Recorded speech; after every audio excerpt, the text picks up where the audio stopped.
इगतपुरी तालुक्यातील सर्वतीर्थ टाकेद परिसरामध्ये असलेल्या आदिवासी कातकरी बांधवांच्या झोपड्यांमध्ये अतिवृष्टीचं पाणी शिरल्याने नागरिकांचे मोठे हाल झाले।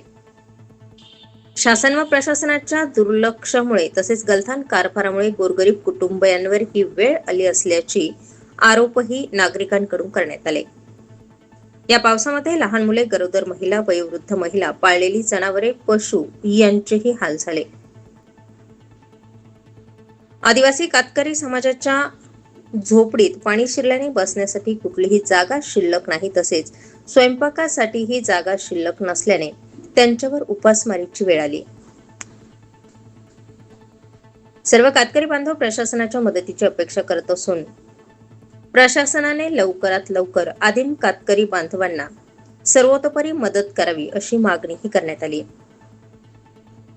आपत्ती व्यवस्थापन व अन्य प्रशासनीय कातकरी कुटुंबांना तात्काळ मदत करून विस्कळीत झालेली परिस्थिती पूर्ववत करणार का, असा प्रश्नही यावेळी आदिम कातकरी बांधवांनी उपस्थित केलाय।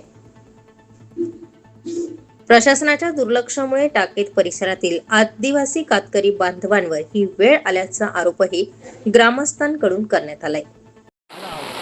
इगतपुरी तालुक्यातील ग्रामपंचायत टाकेद बुद्रुक या ठिकाणी असलेल्या आमच्या कातकरी वस्तीमध्ये गेल्या अनेक वर्षापासून आम्ही ग्रामपंचायत प्रशासनाला, इगतपुरी प्रशासनाला, पंचायत समितीला पत्रव्यवहार केला होता। या सर्व जवळपास 48 कातकरी कुटुंबांना नव्यानं घरकुल मिळावे, घरकुल 4 वर्षापासून मंजूर आहे। त्यानंतर आज या ठिकाणी झोपड्याच आहे, घरकुल काही शासनाने अजून दिलेलं नाहीये। जागेच्या समस्या, ह्या समस्या, आता या ठिकाणी जागा ऑलरेडी आहे, या ठिकाणी लोक राहतात, मग या ठिकाणी घरकुलाचे पैसे द्यायला काय हरकत होते? ह्या सर्व आमच्या आदिम कातकरी लोकांनी घरकुलं बांधून घेतले असे तर आज त्यांच्या घरात पाणी नसतं। आता या ठिकाणी रस्ता वगैरे केला, ठीक आहे, गटारीचा नावालाच केला, त्या गटारीमधून पाणी पास होत नाही। पूर्ण कातकरी नगरच्या वस्तीतल्या सर्व घरांमध्ये आज पिण्याचं म्हणजे पावसाचं पाणी आहे। पिण्याच्या पाण्याचा प्रश्न लांबच आहे, परंतु आज पावसाच्या पाण्यामुळे त्यांचं जनजीवन या ठिकाणी विस्कळीत झालंय। आज जर बघितलं या 4-5 वर्षापासून मी देखील एक सामाजिक कार्यकर्ता म्हणून या सर्व नागरिकांची या ठिकाणी प्रशासनाकडे बाजू मांडतोय, तर प्रशासन देखील आज गेंड्याच्या काठीचं झालंय। आज अक्षरशः जीवन मरणाचा प्रश्न या ठिकाणी आमच्या कातकरी बांधवांचा या ठिकाणी उपस्थित झालाय। अतिवृष्टीचं पाणी पूर्ण वस्तीमध्ये गेलंय। आज बघितलं तर अक्षरशः लहान मुलांना, अक्षरशः पशुपक्ष्यांना सुद्धा म्हणजे इथं वाचवण्यासाठी प्रयत्न होत आहे। मावशी, काय परिस्थिती तुमच्या या वस्तीमध्ये आपल्या?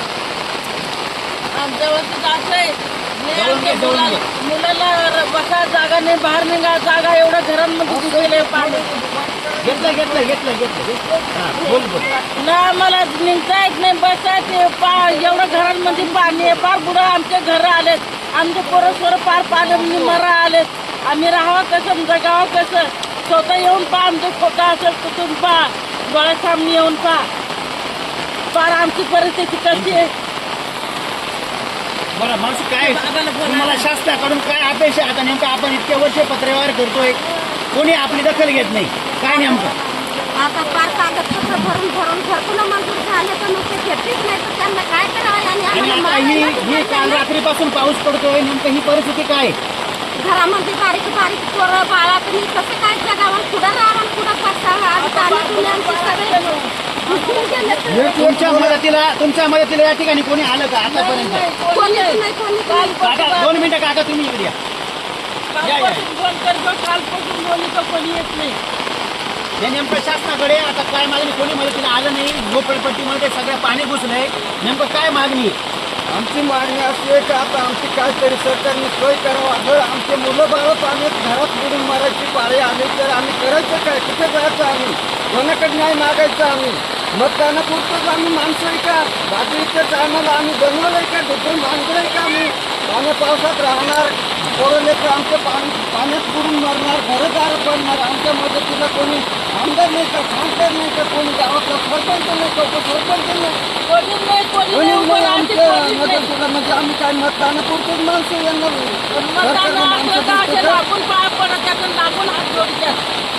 आता हे घरदारांमध्ये पाणी जाऊन राहिले, पोरं लेकरं रस्त्यावर निघून राहिले, घरं जर पडले तर मग आमचं 1-2 माणसं, लहान पोरं मोठं माणूस मिळून जाऊन काय परिस्थिती सरकारने? मोठा माणूस गेलं तर काही नाही, पण आमच्या बारीक गेले ते का भरपाई करतील आमच्यावाले?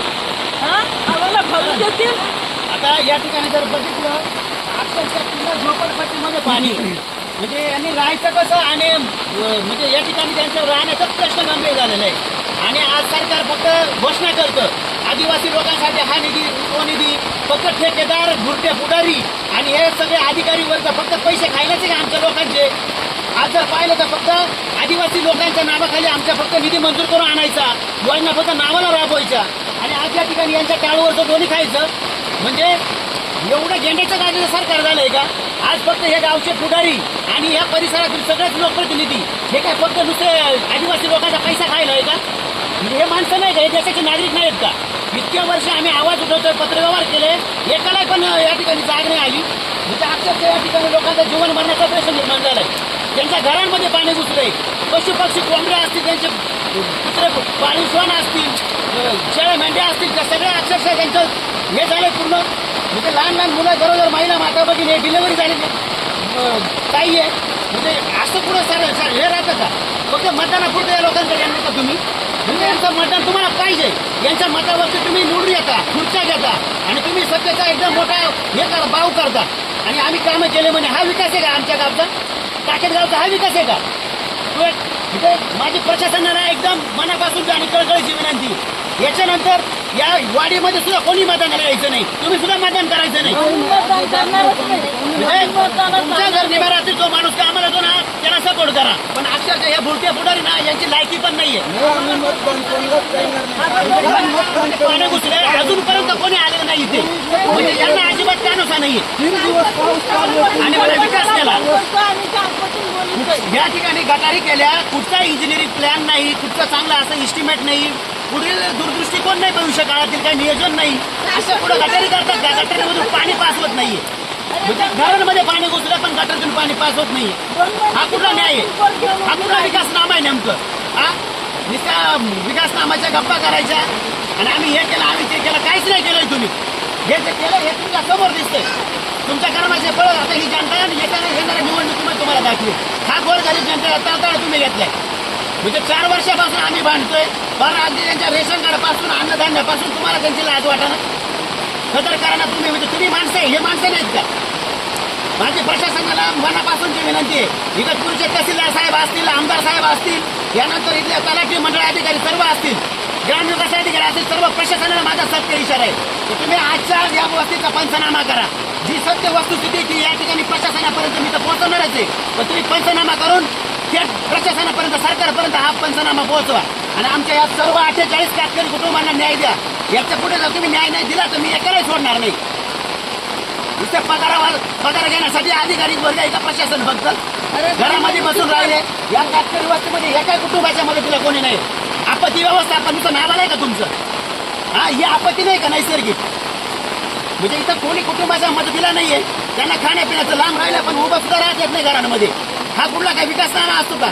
ही प्रशासनाची हे असते का वस्तुस्थिती? मी तुमच्या तहसीलदार मी अभिजित बारावकर साहेबांना आवाहन करतोय, आजच्याच आमच्या टाकी देखील कातकरी वस्तीचा पंचनामा झाला पाहिजे आणि या लोकांना आपत्ती व्यवस्थापनाच्या माध्यमातून मदत झाली पाहिजे. इकडचा व्ह्यू घे. 2 महिन्याची बाळातून पोर घेऊन आली पाहिजे.